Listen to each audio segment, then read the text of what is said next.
Yo, what's up everybody? Welcome to another episode here at Top 10 Tuesdays. This is episode 53. And yes, for this week we are going to be talking about top 10 TV horror films of all time. Yes, TV horror films. Yeah, man, TV horror films. The 70s was just chock full of great TV horror films, man. There was a bunch of good ones in the 80s too.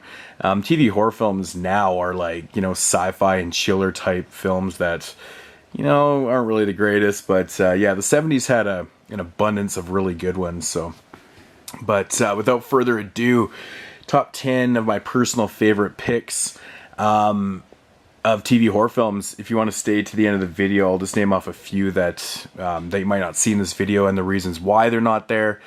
And yeah, some other notable ones that got cut. So top 10, number 10, Satan's School for Girls. I love this film, man. Speaking of TV horror films from the 70s, I believe this one came out in 1973. This is like a satanic cult type film. Of course, it takes place in an all-girls school. I really enjoy this film, man. It's well done. It's not like mind-blown or anything, but, it's just cool that they made films like this for TV.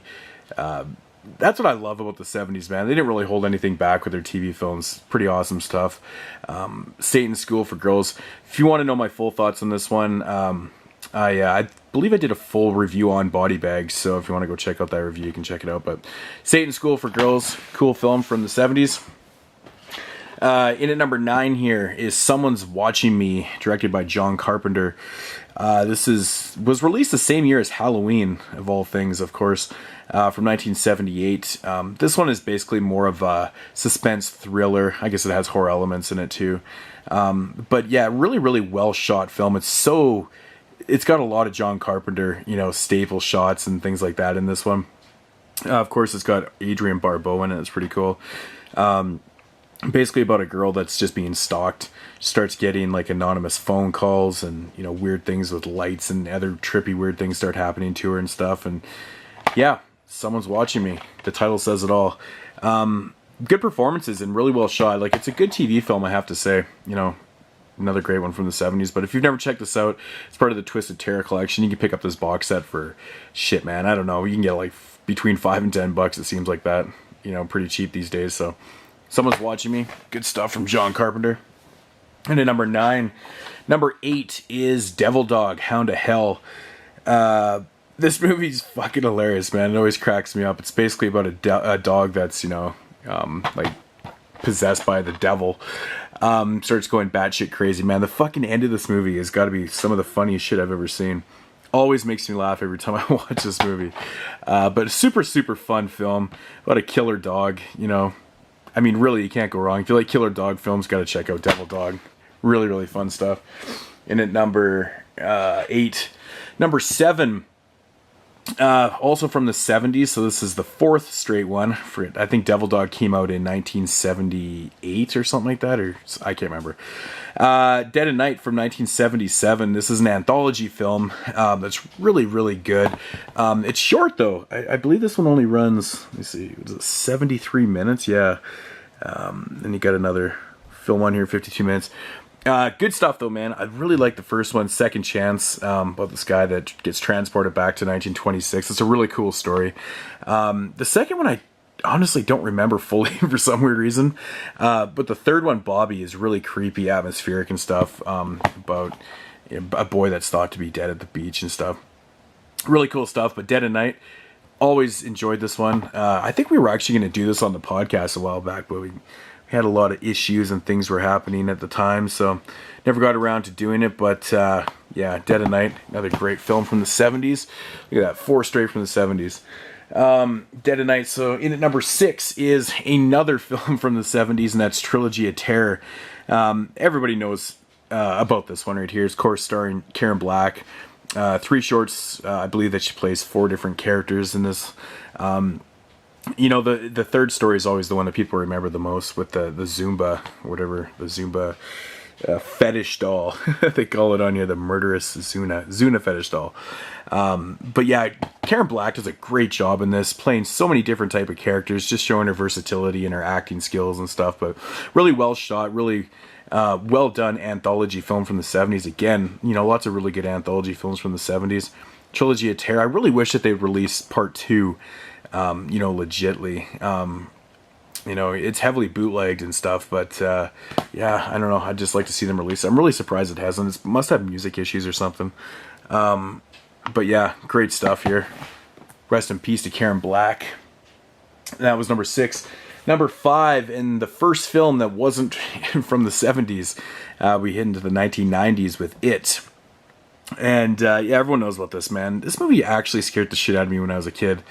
I fucking hate clowns, and there's just so much going on in this film that used to just terrify me. I don't know, it's just the setup, maybe it's the feel of it. For when I was a kid, it used to, I don't know, man, it used to give me night sweats though. It probably has a lot to do with just thinking about things and overthinking them, but Pennywise, such a memorable character. Really long film. I remember this one being like 3 hours, like a TV miniseries type deal, so... with John Ritter, of course. Rest in peace to John Ritter. Really interesting cast in this one, but everyone knows It. Still rocking the Snapper Case edition. Pretty awesome stuff. Yeah, It. Great stuff. Number 5. And then number 4 is another film from the 90s, and it is Body Bags, I believe from 1993 this came out in.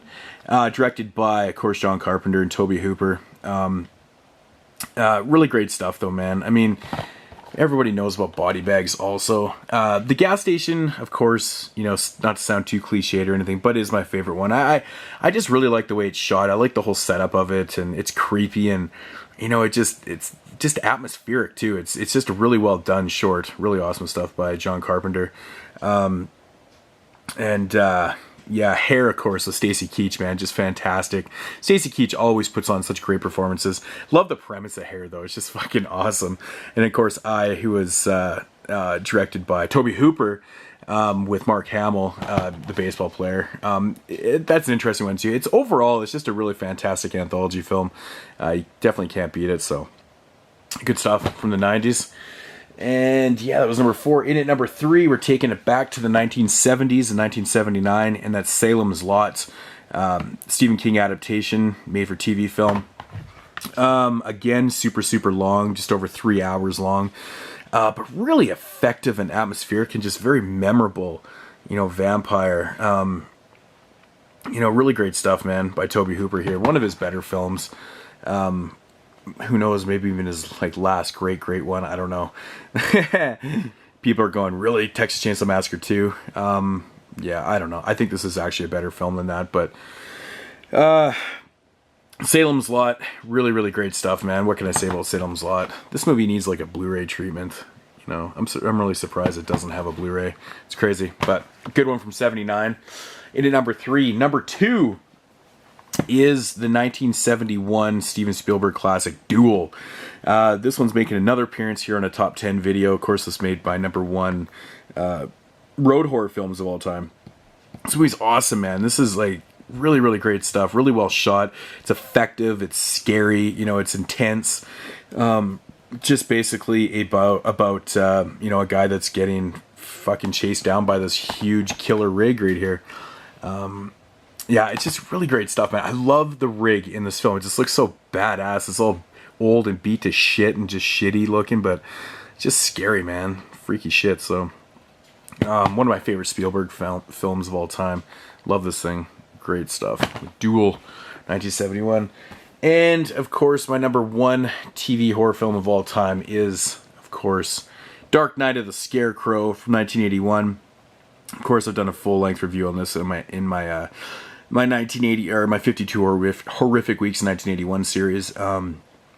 Yeah, this movie is just amazing. It's just classic. And this Blu-ray right here, so good looking. It looks great. I will remind people, if you don't have this, it is in full screen because it was shot for TV, of course. I know when it first came out, people were like, "What the fuck? It's in full screen." But yeah, it was shot for TV. People seem to kind of forget about that. So, but yeah, we all know the story of this one. Of course, you know, this little simple-minded fella here is accused of something, and you know, the mob goes out and finds him and kills him. and comes back as a killer Scarecrow. Yeah, good stuff. Really effective film. Awesome. Well shot. Well acted. It's just a really, really great film from 1981. And yeah, Dark Knight of the Scarecrow. Oh, excuse me. Sorry guys, I'm really, really sick right now. But yeah, 7 out of the 10 films in here from the 70s.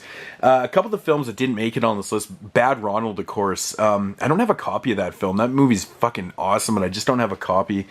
It's on that Warner Archive, collection, and it just goes for too much money around here. Never drops. So another great one from the 70s. Don't Be Afraid of the Dark. I don't have a copy of that one. That's a pretty fun film. The Night Stalker, Crawl Space, a couple other really great 70s flicks. Other ones I actually cut off this list last minute was Sometimes They Come Back by Stephen King. I just did a review for all of films on that one. It's a good film. It's a really well put together film. It's, in my opinion, I think the ending kind of hurts a little bit, but it's a decent film. And Frankenfish is actually a made for TV creature feature film, I think from about the mid 2000s. Really well done. A lot of practical effects, a little bit of CG, but mostly practical effects. Really good kills, bloody, gory, with a pretty interesting storyline. So I know, as stupid as Frankenfish sounds, it's actually a pretty good film. And then of course the TV Terrors released by Scream Factory, Initiation of Sarah and Are You in the House Alone? I believe they were films from 1978, both of them. Initiation of Sarah was remade in the 2000s too, but that's a good film. I prefer it more over Are You in the House Alone, but both really good films from the 70s.